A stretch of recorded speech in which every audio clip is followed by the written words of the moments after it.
Ce n'est pas un hasard. Le Seigneur sait pour qui il s'est livré. Et il connaît ces gens avant même la fondation du monde. Et pourquoi? Parce que ces gens ont été élus avant la fondation du monde. Raison pour laquelle il s'est livré pour eux. Regardez, prenez votre Bible et regardez avec moi. Nous allons considérer deux textes. Nous allons considérer des textes, n'oubliez pas, notez et regardez parce que nous sommes dans Jean 3,16. Et nous allons comparer Jean 3,16 avec un autre texte. Ok? Jean 3,16 avec un autre texte. Nous allons comparer ces deux textes-là. Ok? Nous allons les comparer.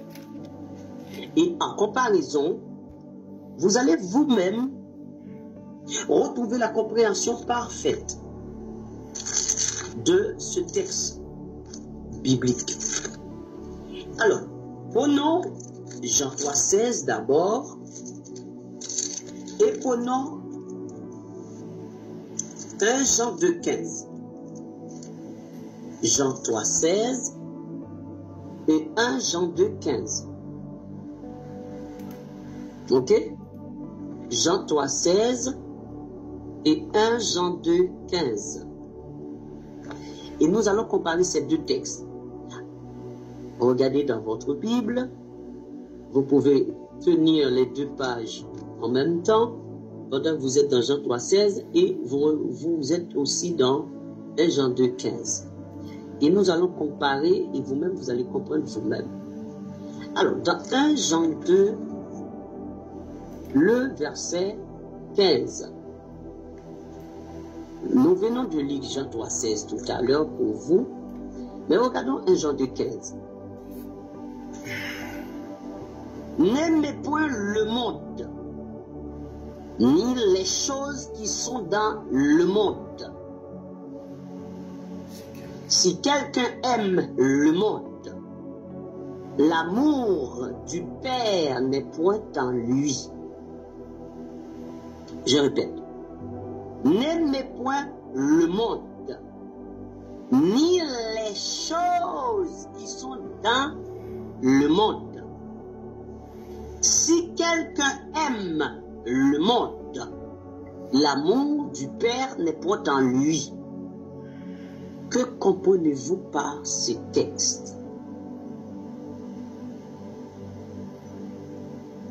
1. N'aimez pas le monde. 2. Ni les choses qui sont dans le monde. C'est-à-dire, hein?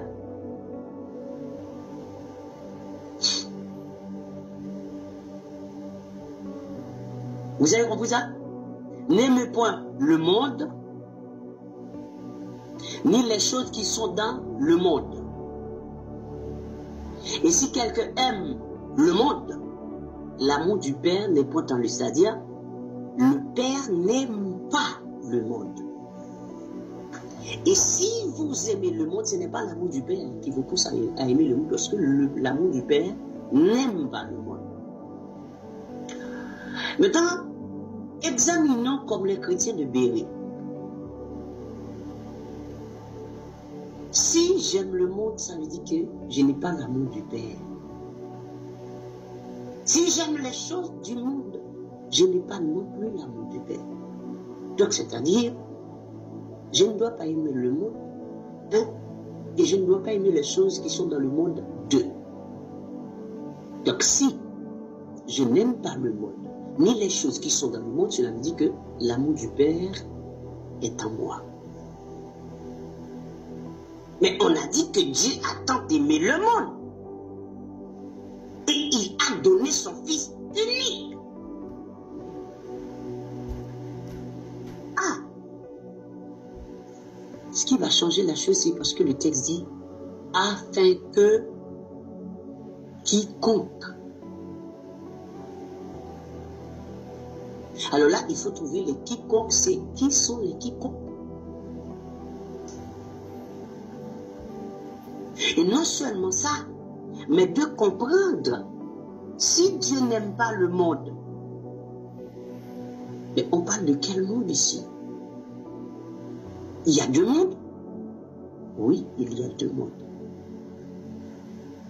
Il y a deux mondes.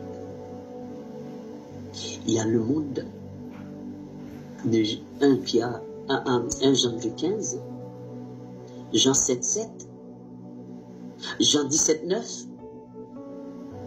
Mais il y a le monde de Jean 3,16, le monde de Éphésiens 5,2, Éphésiens 5,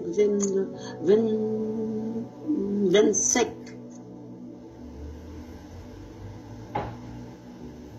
Donc, il faut tout simplement examiner ces textes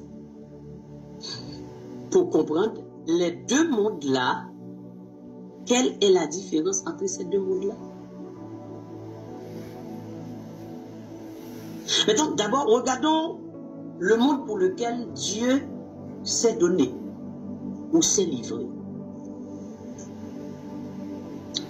Nous sommes dans Jean 3,16.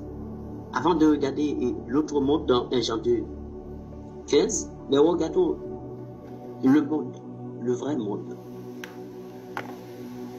Regardez ce que le texte a dit. Car Dieu a tant aimé le monde. Donc, c'est-à-dire, Dieu déclare son amour pour le monde. Et cette déclaration d'amour, c'est en donnant son fils. Maintenant, est-ce que donner son fils unique ici, est-ce que c'est donner un enfant ou un bébé, ou comme à la manière des hommes, il a donné quelque chose, comment on peut dire, littéralement comme, disons, les gens des autres religions pourraient comprendre ou pourraient expliquer. Non. Regardez ce que la Bible a dit ici. Regardez le texte de Jean 3,16 et vous allez juste remplacer les pointillés. Car Dieu a tant aimé le monde, et nous allons remplacer le mot monde après, lorsque je vous aurai montré le monde c'est qui. Mais nous allons remplacer par contre donner et fils. Qu'il a donné son fils.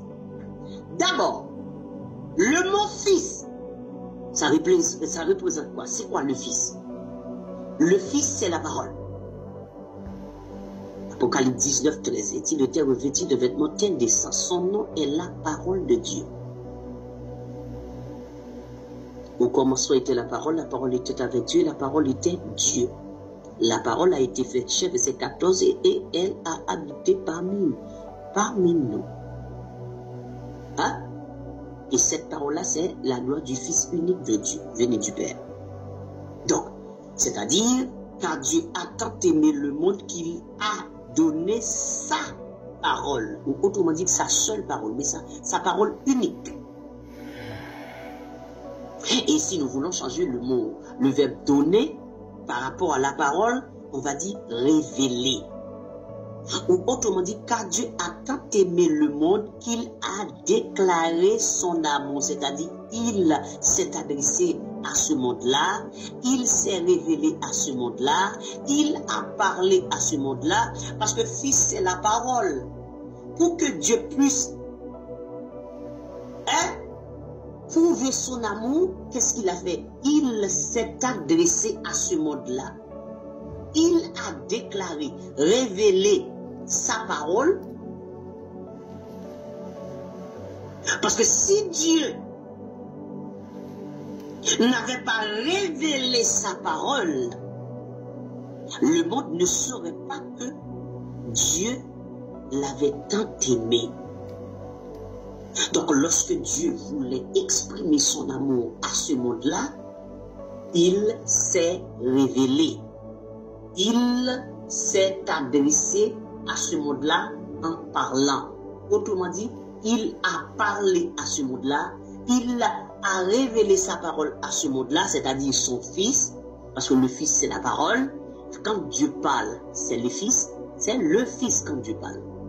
Parce que le Fils, comme je vous ai déjà expliqué le Fils, ce n'est pas comme